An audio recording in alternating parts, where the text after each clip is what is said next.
Hey guys, thank you for stopping by. Don't forget to subscribe, like, and share. And I hope you enjoyed this interview. All right, welcome back to the program. In case you're just joining us now, you've missed a few minutes of the program, but you can stay with us at least till the end. We will be talking about the cost of a healthy diet right now in Nigeria. And joining me to discuss this is Mr. Michael Ojo. He's the Country Director, Global Alliance for Improved Nutrition. That is GAIN. That's again, yes. GAIN, yes. So welcome to the program, Mr. Ojo. Thank you Now, very much, Nancy. let's begin first. Let me begin by asking you, what is a healthy diet? Because earlier I did say, we're in a survival economy now. Anything where you see now, you would put them inside belly. Like they say, so that the worms, in the stomach don't go hungry. Normal popular are saying. So what is a healthy diet before we come to cost? Well, thank you very much. I think it's important to, even in times of crisis, not just to think about food, but to think about nutrition. And so when we talk about a healthy diet, we're talking about a combination of foods coming from different food groups that make up a plate of food that people consume. And the idea is different foods provide different nutrients to the body, and many of them provide different essential components of what makes us, function effectively.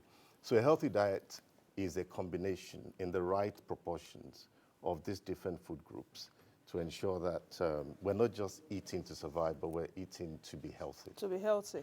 Are you talking of the food groups that I was taught when I was in primary or secondary school? The carbohydrates, the proteins, the vitamins, the minerals, and all of that. Is that the same thing? Am I assuming that is what it is? So it's a little bit different. The classes of food for you yes, to be healthy? Exactly. It's a bit Oils different. and fat and all that? Exactly. Well, it's very similar, but a bit different because what you consider to be maybe carbohydrate foods actually have a bit of protein in them. Some things that you might think are just proteins have, other things in them. Exactly. So it's there are a number of groups that we typically look at. So we look at food. We call them food groups. So starchy staples like your maize, your cassava, and so on and so forth. And then we have animal source foods, which are a really good source of protein and a lot of vitamins and minerals. We have fats and oils, like you mentioned. We have legumes, or seeds and nuts, so things, your beans and so on. We have fruit, we have vegetable, and so those are the kind of groups that we talk about. And it's a combination of each of those different foods in the right amounts that constitutes a healthy diet or a healthy plate. So from your report that was launched, is it the first? This is the fourth. This is the fourth. So this has been launched. This is actually a report by the National Bureau of Statistics. We are supporting the government to prepare this. But this is, well, we've had November, December, January now, so this is the third. Okay, November, December, January. Okay, so talk to me, since January is the most recent. Yes. What's the cost of a healthy diet in Nigeria, putting all what we've said now into perspectives? Well, I mean, the thing about this, I mean, there's an average cost of a healthy diet across the country, which is just over 800 naira.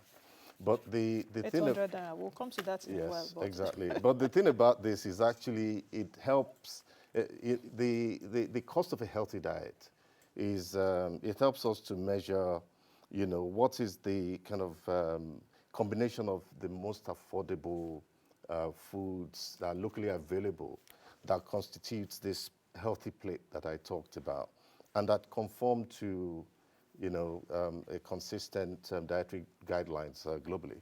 And so it's different for different parts of the country because of what is available locally. And that's why this report is actually important, because when you look at it in detail, you will see that the cost of a healthy diet for I think Osun State for Osun this State month, is where it's the highest, yes. compared to Katsina, Which is is the quite different. And actually, the most expensive, or the place with the most expensive cost of a healthy diet in Osun, which is Osun Urban, or Osun Rural rather, is twice as expensive as Katsina urban, where it's the cheapest, it's actually just about the same, twice the price. So it's different. And the reason it's different is because we're looking at different local foods that make up that plate for each part of the country. And that's why the report is also really, really useful. Yeah, when I read the report, of course, the average cost for the cost of a healthy diet in Nigeria stood at 858 naira. Yes. But like you mentioned, Osun State at the cost of 1,090 naira. And when I read the report, I noticed that the 6 southwest states are in the top 8. And I'm wondering why the cost of a healthy diet actually higher in the southwest states. Yeah. Then lower too, because you surveyed 36 states plus Abuja. Yes. My own analysis also, I looked at the northern states. We're also at the bottom in terms of having the lowest cost of a healthy diet. So please explain that.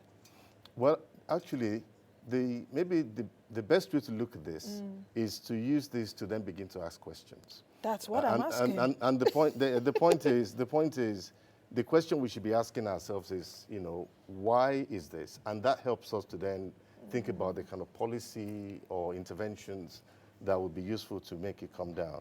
So, like I was saying, when you think about how you calculate this cost, you're looking at what's the least expensive combination of those healthy food groups. And in many of the northern states where there's a lot of food production, you have access to some of that food more directly. Yeah. In many of our southern states, which rely on food coming from other parts of the country, then already the cost of transportation is built into some of that, because these are prices that you get at the markets. The cost itself doesn't include how much it costs to prepare the food or to get it home, but what it is at the market. And so that, in many cases, explains the difference. This is still looking to combine as much this is the cheapest food you can get locally.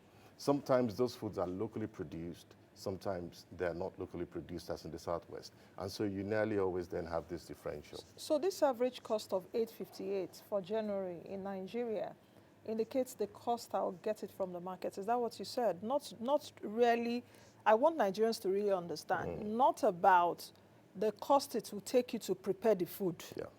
So what actually is the difference? The cost is it at the farm gate as against the cost that if I go to Wuse market now, I go to any other market across Nigeria? Okay, so yes, because I guess that when people saw this, they'll be like, no. It cost me much more than yes, that. it cost me more Yeah, than let me try and explain. So, this is a subset of the figures that goes into the food price index of the MBS. National Bureau of Statistics.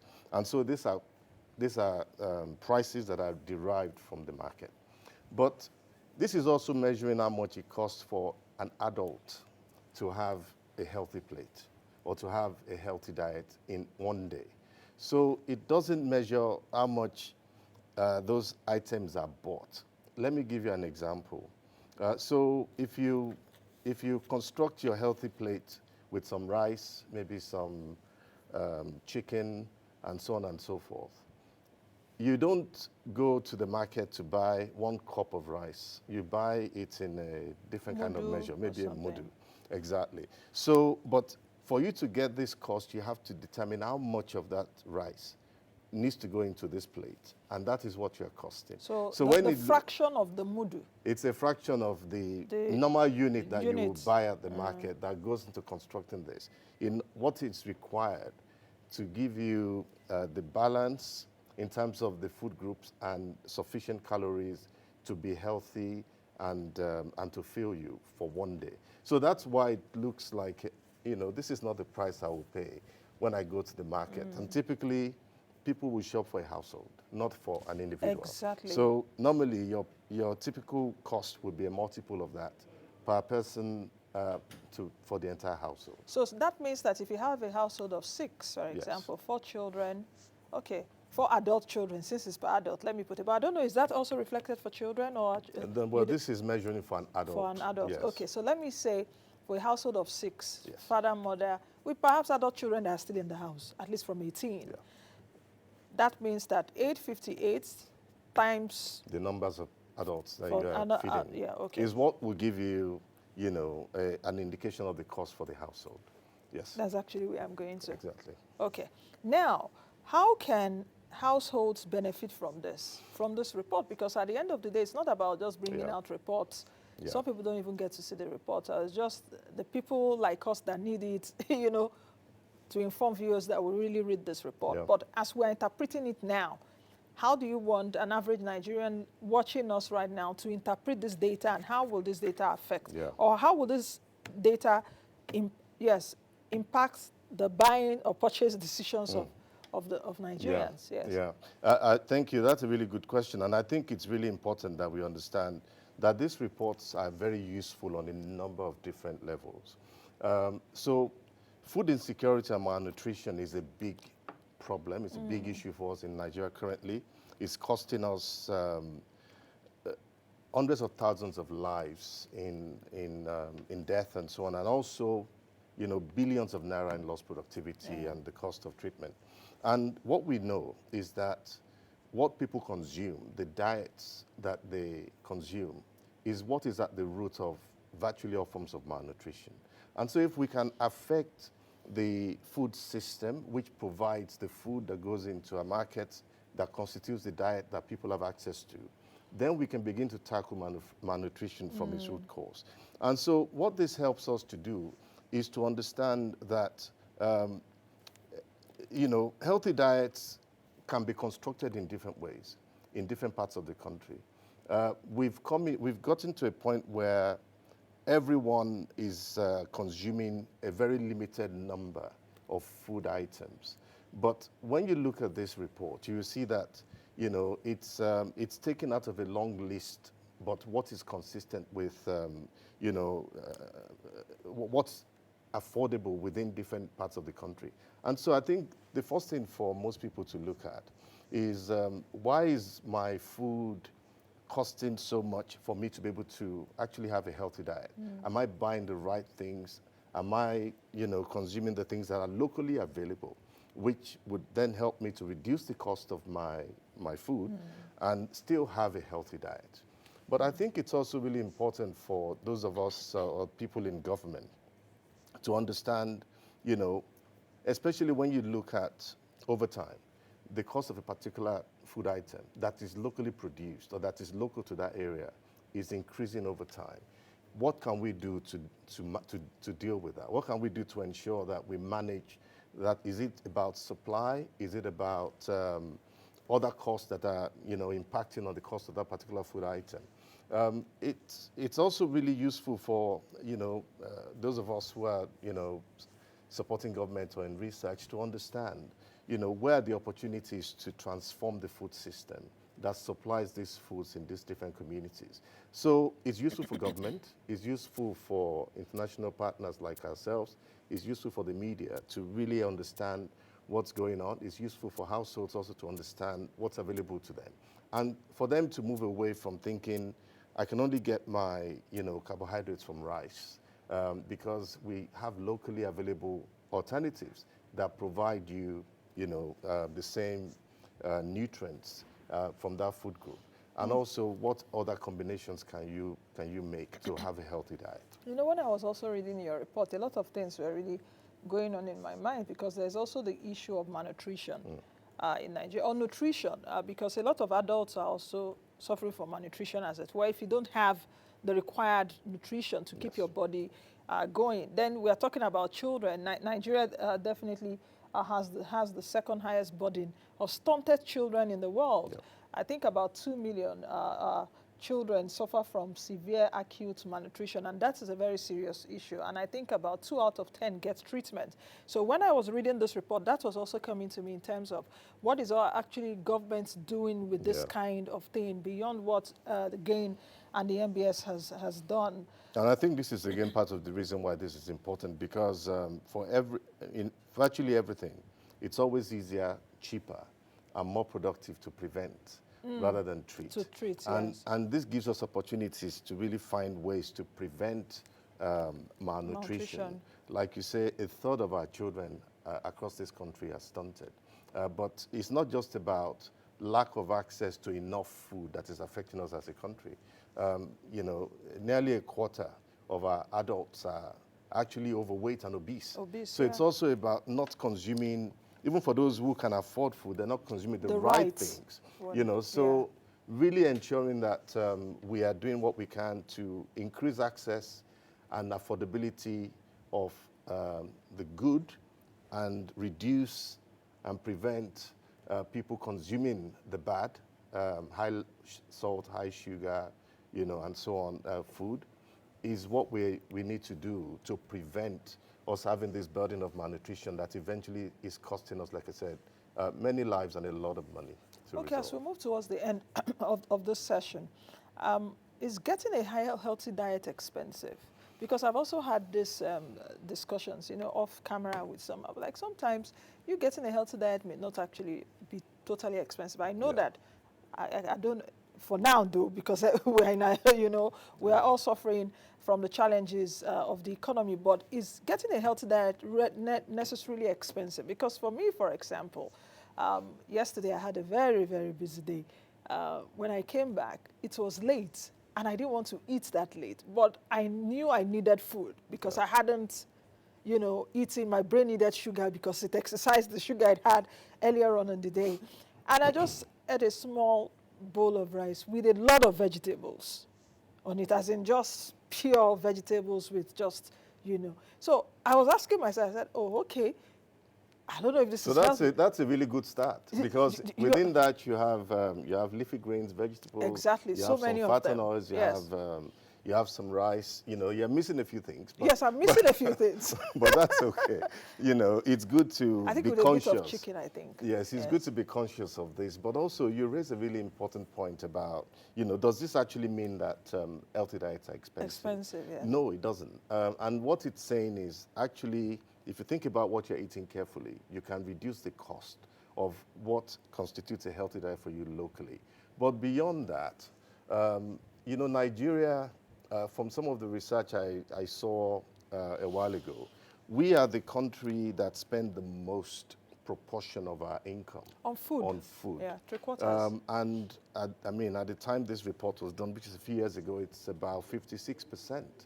Meanwhile, there are countries across the globe that spend less than 7% of their incomes on food. But when you look at that less than 7%, what it is in terms of, let's just use US dollars as a comparator, it's actually twice as much as what we are spending, which is 56% on our food. So healthy diets, not expensive in that sense.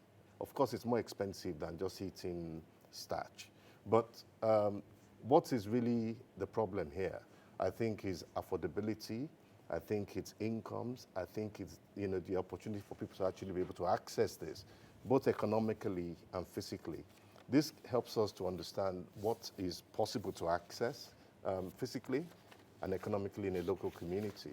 And also, I think, helps governments who are looking to find ways to support people through this difficult time, and thinking about social protection measures and maybe the kind of foods that they can produce exactly. and share Yeah. and provide access to in the local communities. It gives an opportunity for them to look at something to inform those decisions. Yeah, so it will actually give them an idea of what it takes in terms of even cost. Absolutely. All right, when is the next one? Very quickly, we have So to this go. is monthly. Yeah, And okay. you will see that it's lagging a month behind the Yes, CPI yes, and the yes, food index. yes. So it takes a little bit more work to bring it out after the CPI. So the next one for February will be out in next April. month. Yes. Okay, okay. Thank you very much. Yeah, And thank I you hope for having me. we'll talk about that again and see whether We'll see how things are going. Yes, how things Yes, are going. yes. All right, I've been speaking with Mr. Michael Ojo, who is the Country Director, Global Alliance for Improved Nutrition Gain, and we've been looking at the cost of a healthy diet. I hope that this interview has given you insight as to how you can purchase food, and as a household, what you need to really invest in for food to still remain, you know, to have that nutrition. All right, let's quickly take a break, and when we come back, we'll be looking at the tomato mix saga that, you know, that has really been bugging everywhere. The role of the regulatory institutions, the reviewer, is the customer always right? That I'll be analyzing when we come back from this break.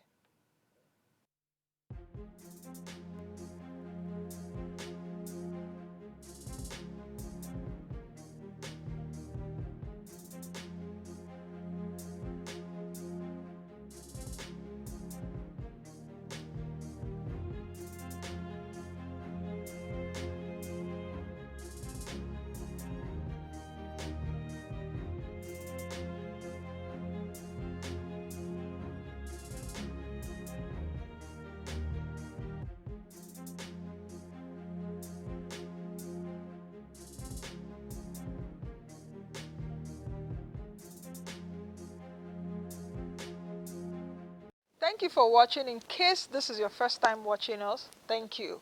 Don't forget to subscribe to our YouTube channel, drop your comments as well as like, and most of all, share our content.